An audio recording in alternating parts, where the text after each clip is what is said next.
everyone! Narito na naman ako muli. Welcome po muli sa aking munting channel. Ngayon magluluto tayo ng masarap na pananghalian. Ang lulutuin natin ngayon guys, bangus. At papasarapin natin siya. Simpleng prito ng bangus, tapos papasarapin natin. Yung gaganahan tayo kumain. Ang mga gagamitin lang natin, isang pirasong bangus. Pinahiwa ko siyang ganito guys. Umabot to siya ng 1 kilo mahigit kasi malaki siyang bangus. Gagamit din tayo ng crispy fry, paminta crack, 8 kalamansi, bawang. Sa side dish natin, gagamit lang tayo ng 3 pirasong kamatis, sibuyas, 2 pirasong pipino, paminta powder, asin, at olive oil. Ang gamit ko guys, olive oil. Pero kung ano ang gusto nung ilagay, kung anong meron kayong mantika dyan, yun na ang gagamitin nyo. Titimplahan lang natin yung bangus. Lagay na natin yung kalamansi guys.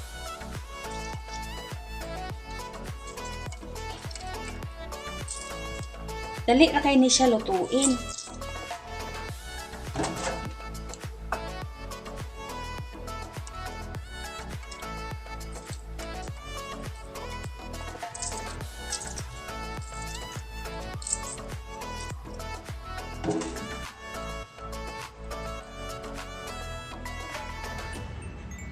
Paminta na crack, bawang. Dinikdik ko siya guys para masarap, para lalabas yung katas niya.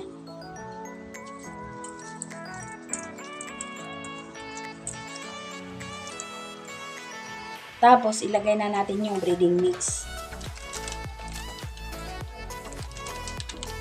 Hindi na tayo maglalagay ng asin kasi kuan may timpla na tong breading mix. Pero kung medyo may ano kayo, maalat-alat kayo ng magtimpla, lagyan niyo na lang konti. Pero ako, hindi na ako naglalagay kasi maalat na yung breading mix.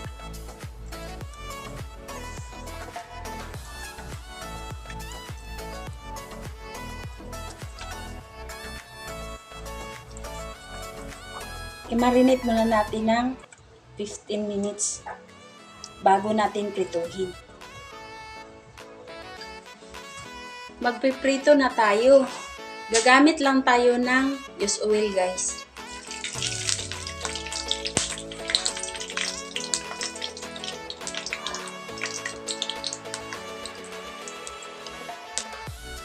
Bago nyo ilagay yung isda, kailangan mainit na mainit yung mantika. Ilagay na natin guys.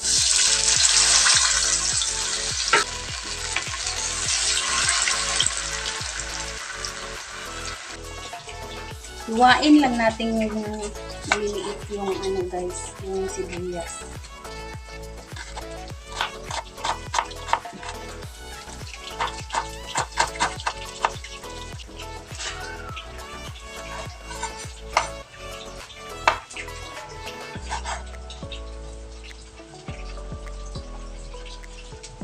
Tanggalan nyo lang ng buto.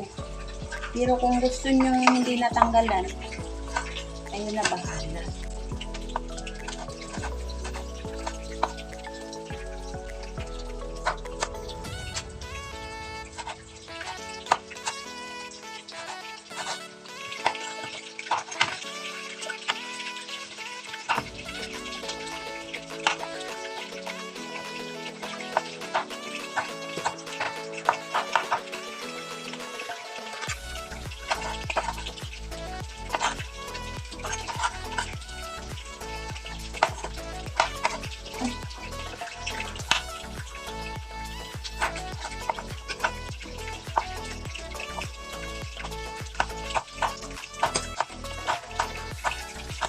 I-mix lang nato guys ang atong side dish.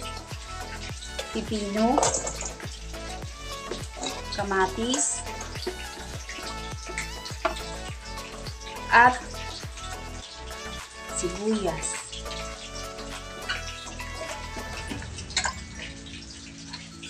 Paminta powder at asin.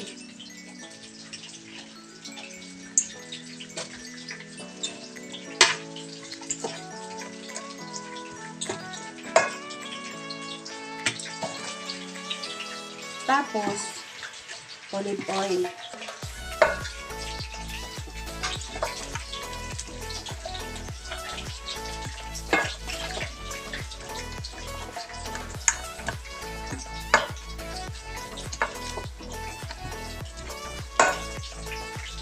Sarap-sarap na nito.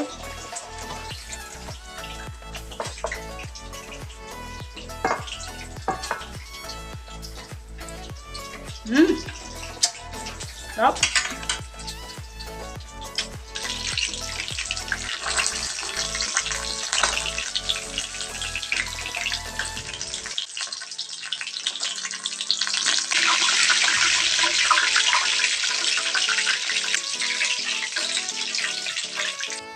Ayan guys, tapos na tayo magluto ng pritong bangus na pinasarap natin.